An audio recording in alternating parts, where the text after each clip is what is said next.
Hi, CF Lieu again over here. Now in today's video, I want to talk about this kind of some of you are wondering like how I end up from being an engineer. What's my story of working in a corporate for the first probably for six, 7 years of my life after graduating and work as an engineer in a multinational company, and it gives me good opportunity to really have a feel of what the corporate life is like, and then let me to travel the world, which I really appreciate my bosses for giving me that opportunity. But again, after 6 or 7 years, I actually make a switch to become what I'm doing, like independent financial advisor.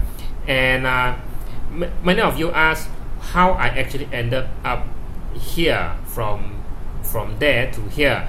So this is my story, right? And it's not an easy story because it's not an easy path to take, because you have a good corporate job, maybe like 6 figures per year and all that, and then suddenly you have to give that up, and then you actually delve into something which is new, dive into something new, and everything was new, and then your income drops, and then people around you, your parents, was like, your father and mother was wondering like, are you crazy, like what you are doing?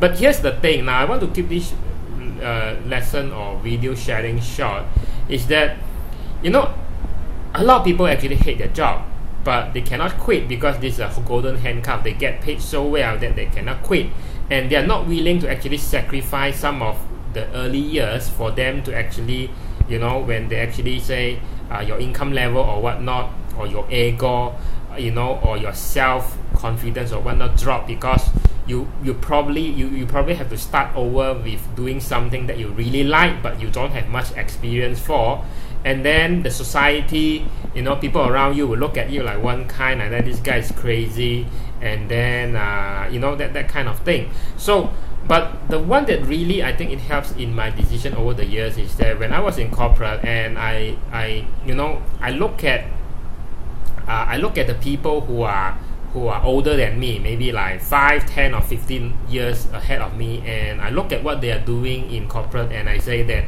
do I really like what they are doing? Do I really enjoy what they'll be doing? Because if I move up the corporate ladder, that would be exactly what I would be expecting, right? Now if the answer is no, then that something has to change, right? No matter, you look at their environment, the job nature, and you ask like, is that the same position I want to be in? If the question is no, then you better make some plans to actually switch gears and really find what you want to do now. But that process is not easy because we are always afraid of people's judgment and all that. And it's funny because when I talk about this, I always want to relate that to property investment, because that is the kind of investment where you need to take loans, and they say because you can do a lot of leverage, right? But leverage meaning that you have to take on debts, so loans, and that loans will actually tie you down, makes you even more immobile. Not mobile meaning that you cannot like make that split decision to say that I want to quit today, or I want to have my choices to say that, because you have loan to service, you have family, you just can't do that. A rational person wouldn't be able to make that kind of decision.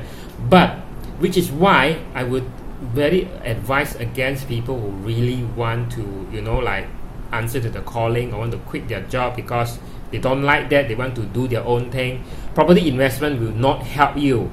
In today's world, it will actually drag you down. Our property guru will actually not tell you this, but that is the reality. If you don't believe me, you can try that, but when you try that, it will be too late to actually turn back. So I'm really not that good in crystallizing or wording or give you some words of motivation or wisdom about chasing your dreams and doing what you really like, where you're happy about. If you're not happy with your job and all that, if you're not happy with your job, you don't like what you are doing, only you can help yourself. But to give you some wisdom and motivation of why you should or should not go to that path, maybe I want to actually take on a clip, from someone that I actually follow, Gary V, and put on there, and you can watch what he say about this, quitting your job, which I think he worded it way better than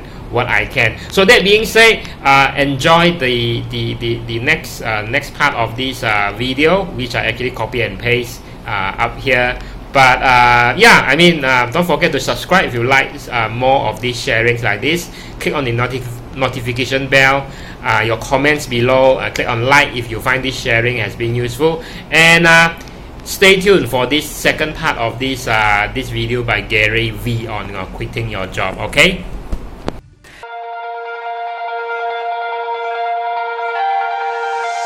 So many of you created golden handcuffs for yourself that aren't letting you leave your job because you need to make $130,000 a year now because you wanted 700 more square feet in your apartment, or you wanted a BMW instead of a Toyota.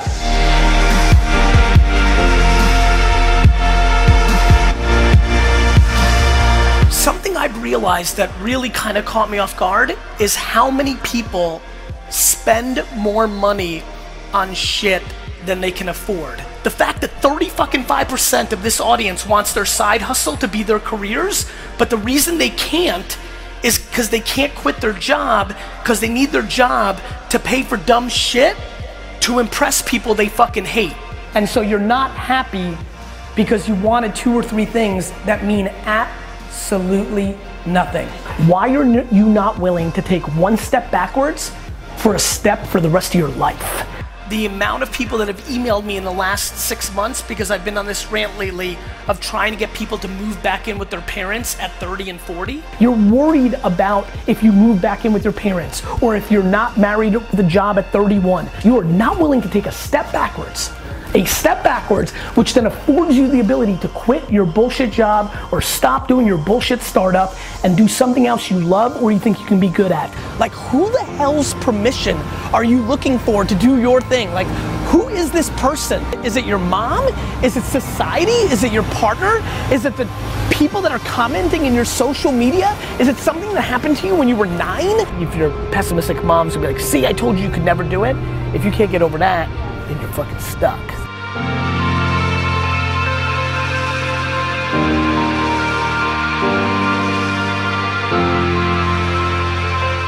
Go do your thing. You're gonna die. It's going to end.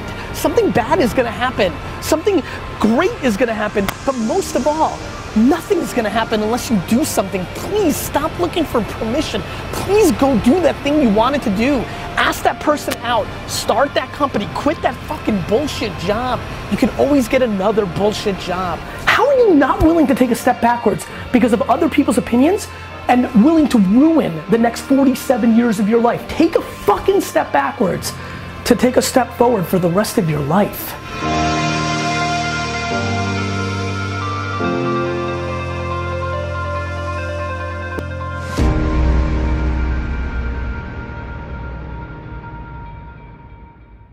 But I struggle so hard with my anxiety, like I can handle it.